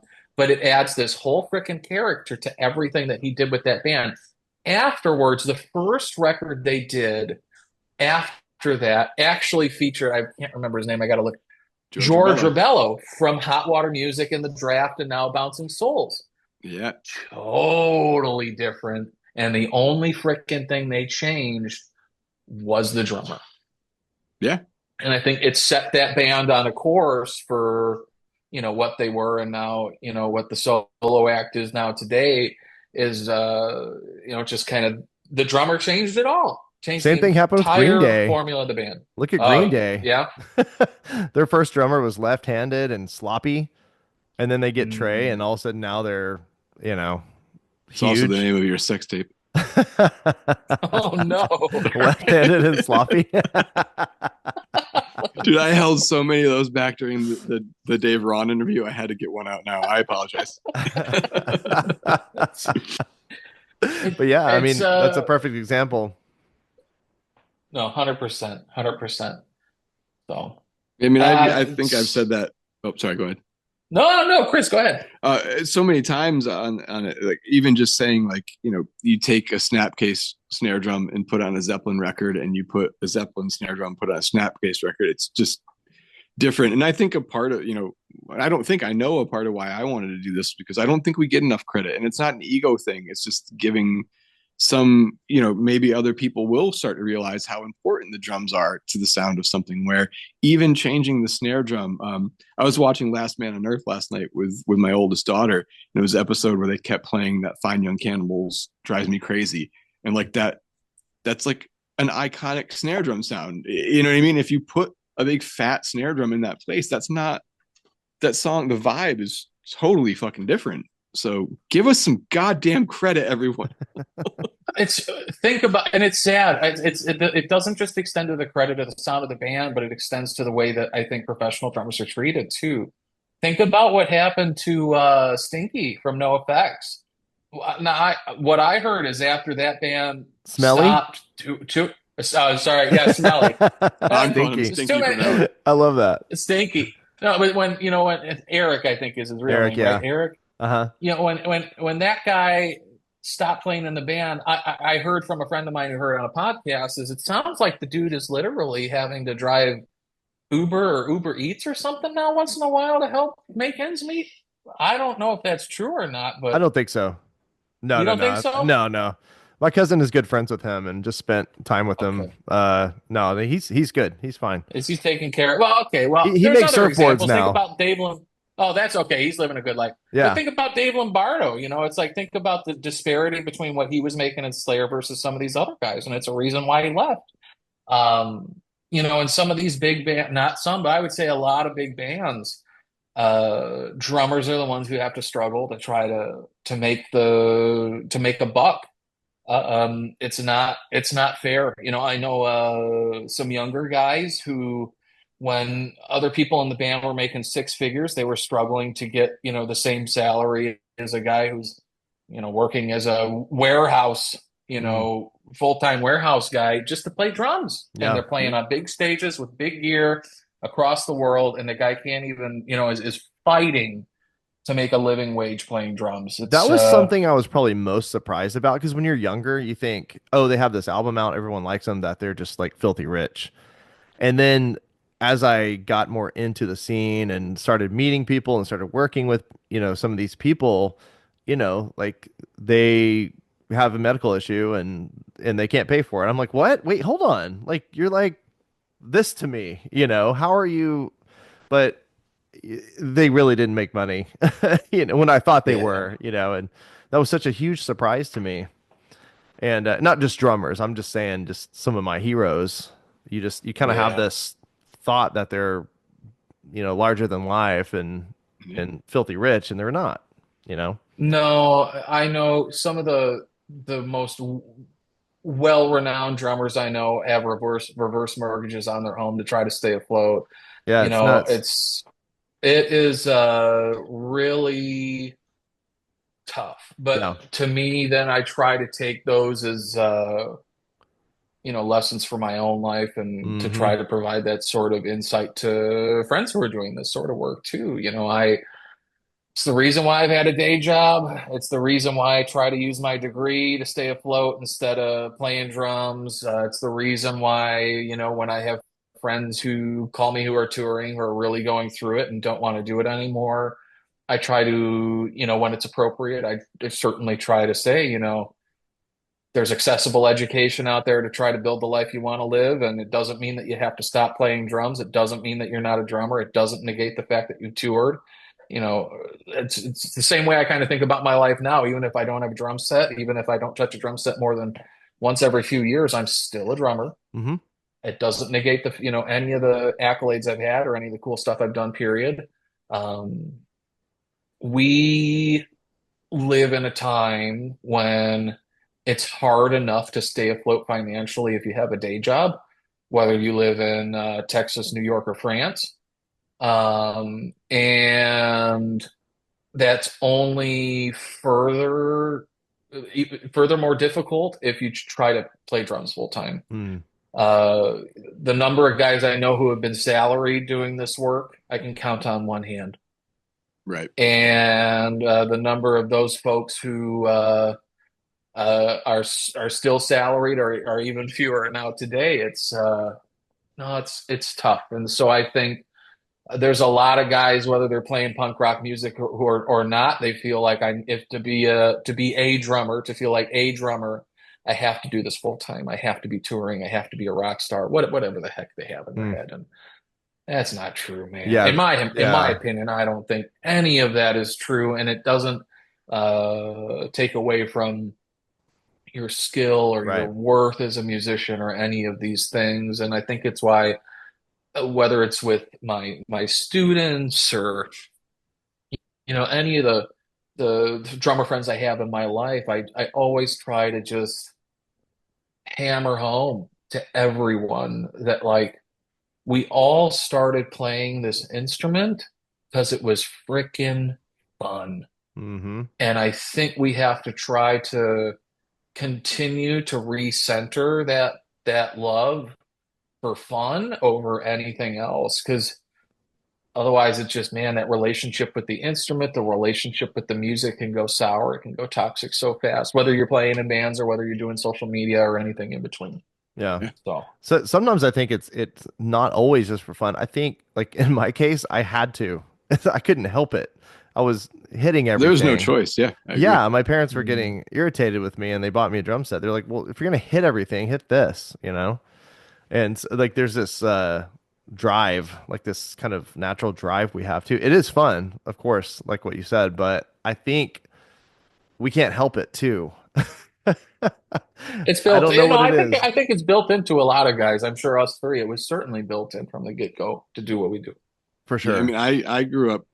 My brother, older brother, who's only 18 months older than me, like phenomenal stringed instrument player, bass, guitar. I mean, now banjo, ukulele, man, like literally anything. So I just kind of started playing drums because that's all that was left, and there needed to be a drummer. So, and then I tried all those other instruments and failed miserably at it, and that was the one that I picked up, and I was like, this clicks, and now I have this lifelong bond with my brother that Matt has with his cousins, and I'm sure you have with people where there's those guys or girls that you can play with, and you can play through a song without hearing it because you know what they're going to do.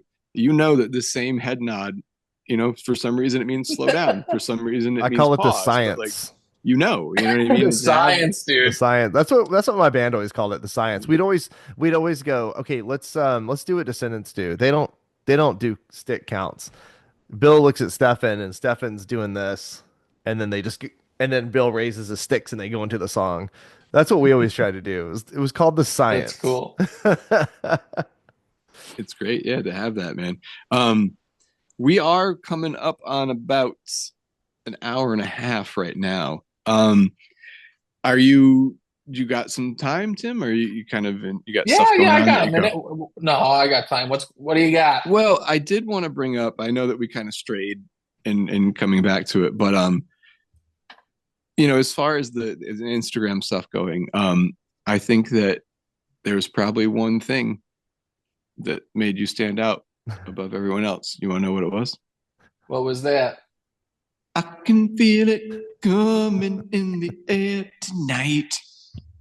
Tell us a little bit about that, dude. Like that drum fill just fucking blew up, man. It was so funny that was the thing. Like, I don't know what that was. I don't know why that was a big thing that worked. The first time I started doing it was I was on Craigslist and I found the biggest pearl fiberglass kit I've ever owned in my life. It was all white wrap. It was you could tell it'd been smoked on for 40 years. The guy was super nice. I bought it off a guy who was moving to like Alabama or Georgia to basically run a sanctuary for wolf dogs and wolves that had previously been pets. Totally wild shift in life, which was cool. But so I got this so kit it could from have been him. wolf pee instead of smoke that was It stained. might have, dude, that would just add to the mojo. I would never wash it off. Dude, that's like alpha energy, dude, but like it was dude, all concert times, 224s, 6, 8, 10, 12, 13, 14, 16. And then I think it was 16 and 18 floor toms, something like that. And somehow I got all of that with hardware and cymbals into a Honda Fit and got that home. I don't remember how the heck I accomplished that. That was I should get an Olympic gold medal for that. But I did that and I made the first Phil video where I did the Phil Collins thing. I made videos playing some Kiss songs, playing some Alex Van Halen stuff, um, and silly videos. And people really received the Phil Collins stuff well. Zildjian reposted some of it on Instagram at the time. That kit? And then Is that the kit? so that's actually that kit came after. So Oh, that was okay. the second kit where everything started to happen. So I know Scott Jenkins from Jenkins Martin Drums, and we knew each other through the Chicago drum show scene. Scott's a super, super, super nice guy. And he said, "Listen, dude, I've got this huge concert tom kit hanging around the shop, and it's just taking up room. If you want to bring it to your house, you can make a bunch of videos with it or whatever." And I said, "Dude, let's do it." So we met up in Springfield, Illinois, which was about a 4 hour drive from me and a 4 hour drive from where he's at. And I took the thing home. That was 8, 10, 12, 13, 14, 15, 16, and a 16 floor, something like that. 22-inch kick plus a 12 by 8 with double heads on it. And some of my videos have the snare in it, which is like a 14 by 7 basalt, which is like a lava rock snare. So those are really interesting drums because the pearl stuff is normal fiberglass. You have sheets and you just make layers of the sheets. The stuff from Jenkins Martin is really cool. That's the same manufacturer that made Hal Blaine's kit, which is on about a billion records from the 60s and 70s and Yep. 80s. And what's special about these kits is they have mandrels. So imagine a big cylinder, and you take 3 threads of fiberglass wire, and they go through an epoxy bath, and then they go over these mandrels, and the pattern goes left and right, and so you slowly form these layers to get to the thickness that you want over the mandrel. That's the size of the circumference that you need for the drum diameter, and so now the difference is instead of having sheets, now you have a grain structure Hmm. that mimics wood. And so those drums from Jenkins Martins are the loudest, most incredible sounding concert toms I've ever heard in my life. There's a certain clarity, there's a certain beautiful element to the note that they create. And I used it to make the stupidest freaking videos that have ever been on the internet. So I put the Phil Collins in the air tonight, Phil, da, da, da, da, da, da, da, da, da, da, over every song you can imagine. Songs by Queen, songs by Ace of Base. I don't even remember what other songs there were. I put, and then, so I made hundreds of these videos, not hundreds, but pretty freaking close to 100. And then there was the third kit, which was the North drums. So I there was Yep. is waiting for you to talk about the North drums. so I got those from Music Around I borrowed them. I went up to the store in Milwaukee where most of the guys that I worked with, 15 years ago, they work there now. And one of them said, "Hey, we've got a North kit in the back. You want to take a look?" I said, "Yeah, I've never, up until that point, I don't think I'd ever seen one in real life." And the owner of the store was like, "Tim, get these out of here for however long. I do not have room for these giant drums in the back of my store. Take them with you today." I was like, "All right, yeah, I'll do something with them." So that was the third concert tom kit where the last of the Phil's Phil videos came from. I put it over Primus and a couple other things then. So concert toms are so wacky, but they sound the Pearl stuff sounds different from the Jenkins Martin stuff. Sounds different from obviously from the North stuff, which kind of has this horn looking design to it, and they are so silly, but they are so much freaking fun to play. A Mhm. giant drum set has no place in my life, but it is like it's like being a kid and having an entire jungle gym to yourself. Yeah. It's just a joy. It's a joy. That North stuff is what Lucky played, right? In Circle Jerks, he had a big Yep. a yellow four Yeah, piece, I a big think, in yellow one. those They've got early one at the days. Punk Rock Museum. I guess that was his. Yeah, Yep, I've seen a picture of that one. Me those are too. some wild looking drums, man, for Dude, Well, those are the sure. most and the original ridiculous drummer things. from Nirvana, the original drummer from Nirvana played those too. That's another reason why people like Really. them. Yeah, Actually, I had no idea. That's crazy. They're such an anomaly to me. I don't know if they may have had one at we had a Mars Music back in the 90s and I think they had one there, but Mars closed down in 98 or so. So I think that's the last time I saw one of those North kits. and there's only two other companies that rival the ridiculousness of North is staccato drums, where the bass drum literally looks like you ripped off shorts from a giant cartoon character and put them on their side. It's a ridiculous looking kick drum. Yeah, and then there was a brand called Impact, and Bermuda Schwartz, who plays drums for Weird Al Yankovic, Hmm.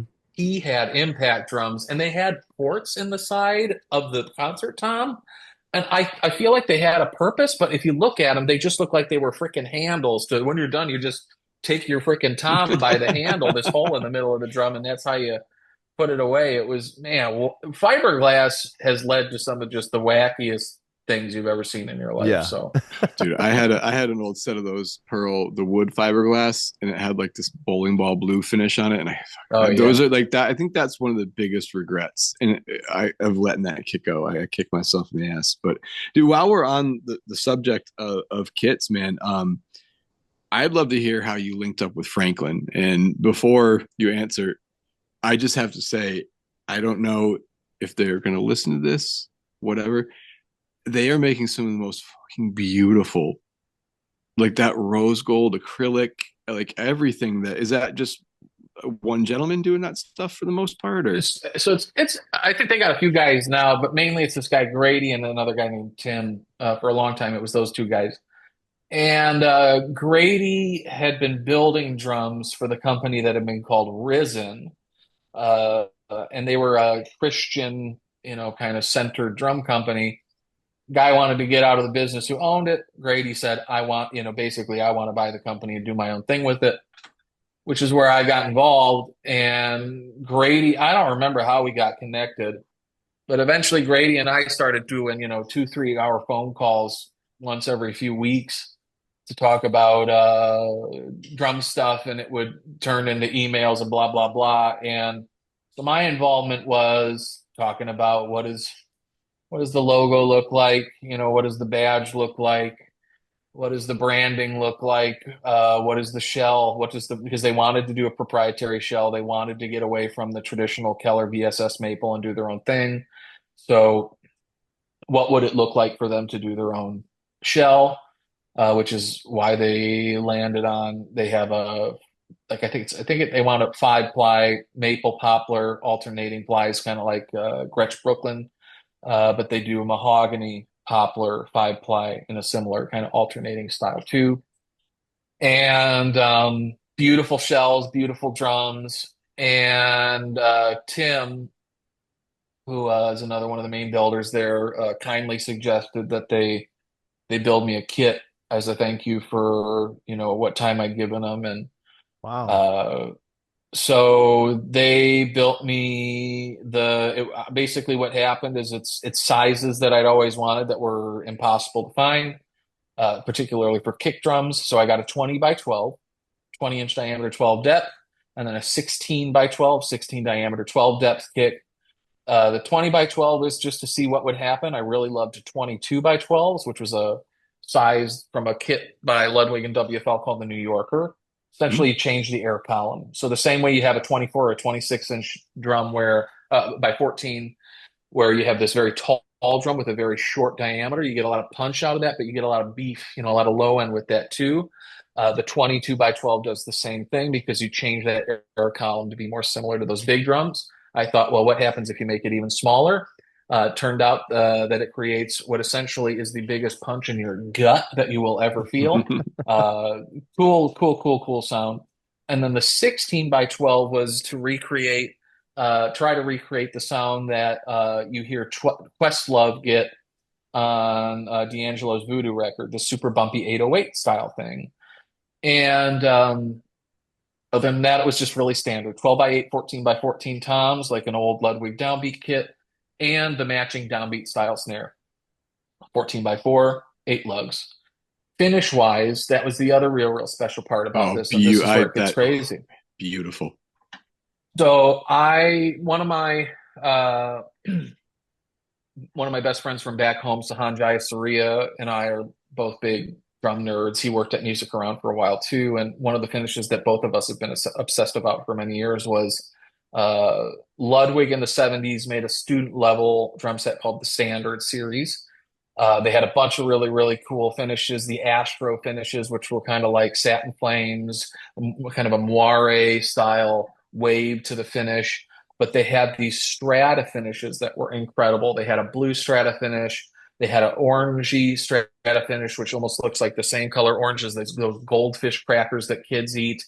And they had a lemon strata finish, which was this beautiful, like the goldiest egg yolk yellow that you've ever seen mixed with black. And I said, I want that. And we called up the one big company that makes these wraps in America. They said, we'll do it, but you have to buy essentially to run that wrap would cost $10,000 because you'd have to make 100 sheets of it. And so we said, well, I guess we're not doing that. And so we found a local painter that they work with on their different lacquers. And that guy has, I wish I could reveal, I'll reveal off camera maybe at some point what they did, but he had the wackiest way to make the pattern that we could paint this thing over. Grady left the wood grain visible on the outer maple ply, and then he sprayed the black, and then he sprayed sprayed the black, sprayed the yellow, and then sprayed the clear. And so what you have is the yellow and the black of the lemon strata, but because the wood grain is still underneath the yellow, you have the complexity that you would still see in the strata of those old Ludwig kits. So it turned out incredible. Graduated bearing edges, full round over on the kicks, 45 round over on the toms, double 45s on the snare. Just a special, funky little kit. It was, Yeah, I would say so.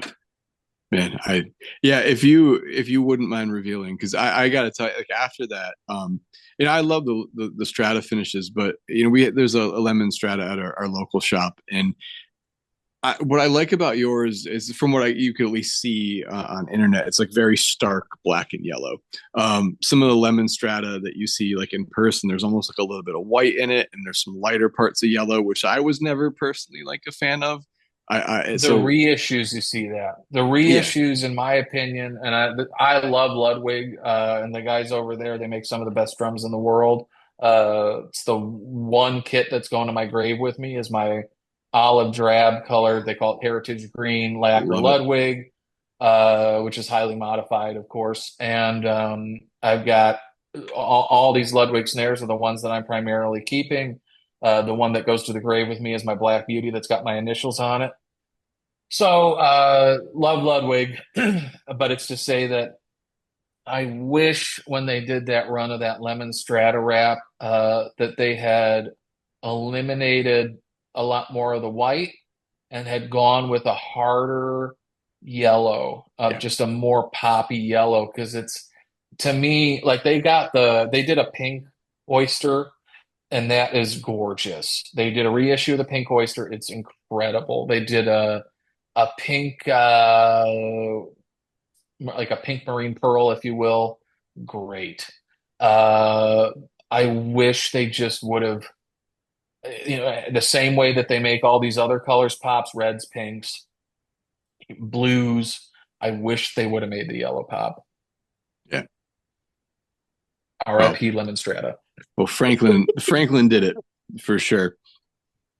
Absolutely. 100%. Matthew, Yes, sir. did you have anything that you would like to add? Any more No, questions? no, no. I think I think I got out what I wanted to get out because, like I said earlier, it's really cool to see a different side of you. I think, going into this, I wanted to talk about, all the crazy stuff, but you're way more interesting than even your crazy side. So I thought that was really neat. So I'm glad to get to know you Well, like thank this. you. It's Yeah. very kind. No, this was really nice. I appreciate you guys, the invite and being able to spend the time together. And Man. thanks for the, however many people are still listening to me ramble about crap at this point in the podcast. And This no, has I probably been appreciate the it all. It's very most kind. this has probably been the most like nerdy episode as far as drum gear and stuff like that. So Which I know a lot of people a lot of will people like absolutely that. love. Yeah. Mm-hmm. So Exactly. we will go with our closer, which is questions from my kids. Um, I need to do and this with my daughter too. lately I've been I need having to them write join. them down, and I don't look at them until so. Um, I pre-apologize if anything is over the top. Obviously, if it's too much, I won't read it. All right, so let's see here. I've watched some of the videos with the girls. So this is my 7-year-old is what does a microphone taste like? Those are her favorite ones where you show Well, I've had a few mics in my mouth, unfortunately. And typically the grill is off of them, so I am eating what is foam and electricity. And I will tell you, neither tastes very good. The foam, I've had what is probably 50-year-old asbestos foam in my mouth. Uh, that tasted, I don't know if it was asbestos, but it was just some goofy, foam. But foam that is 50 years old and falling apart on your tongue is one of the most disgusting flavors I've ever encountered in my life. I will tell you that. so nothing like grape cold medicine. No, no, No. much worse, much worse. I think that would be her comparison. And all right. Is is Timbo short for Timothy? So I like that one. That's really nice. I've never had that before. No one's ever said that one. It is now. So when, oh yeah, I love it. So when I was 5 or 6, I started hanging out with this kid, Eddie Colmos, and Eddie, me and him became friends because we both watched the show from the '90s called Beast Wars, which was an incredible cartoon that I think was trying to rip on Transformers, but it was awesome. Anyway, so Eddie's dad, I'm not kidding you, his real name was Bear, like the animal, and he was a short, stout, muscled out bear of a man. He was a football player, just a brutal dude, and he had this really gravelly voice. I mean, he was just a character. He was incredible, very nice guy too. And so Bear started calling me Timboni Macaroni, and then Timboni Macaroni shortened to Timboni, and then it eventually stuck at Timbo. So from the time I was about 5, 6 on out, I was Timbo. That was it. But it's so Timbo is short for Timboni Macaroni. Okay, which I think she'll probably like better anyway. So, and I say this after every series of questions. I think it's so funny that, like, sometimes they don't even know, who some of these people are, and they just rifle out these questions. But it's so awesome that usually at least one of them will get a very serious answer. Which just makes it so much better. So, yeah, dude. With that's the closing segment. You know, I really appreciate you coming on, man. And it's been great. We used to talk a lot more, obviously, before that huge time difference. So to be able to catch up and also, too, man, thank you. Like this is probably one of the most personal episodes and I think people will really latch onto it. So again, man, I appreciate you being so open and sharing so much about your life. And I think all of us would probably agree that we support you no matter what way you go with the rest of your life, man. We want you to be happy, but just come back to drums every year or two and hammer on them for a little bit for us, please. Well, like I said, I think I'm always going to be a drummer. I don't know what that looks like. I think once I set up my life here and figure that out, maybe it's going to be different. Maybe the feelings will be different. There's a lot of stress right now. Yeah. If anybody is looking for a remote employee, I have American citizenship, I have French working rights, and I would really like to remain in Nantes, France, but I realize that I might need to move to a more international city. If anybody has anybody they can connect me with, or if there's anybody who's an employer out there looking for somebody, that is the hardest struggle out here. I was going to bring that I up, know, man. What's the best way to yeah. reach you?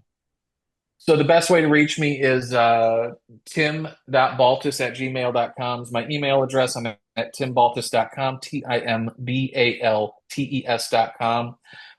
With my resumes on the website, there's contact information everywhere, plenty of ways to get at me. And any connections, any potential jobs are very, very, very, very, very appreciated. So thanks again for having me, guys, and thanks to everybody for listening. Absolutely, buddy. Thank you so much for your time. I appreciate it. I know it's late Yeah. there. Oh, it's only 6 p.m., baby. We're ready to party now. So let's get cracking.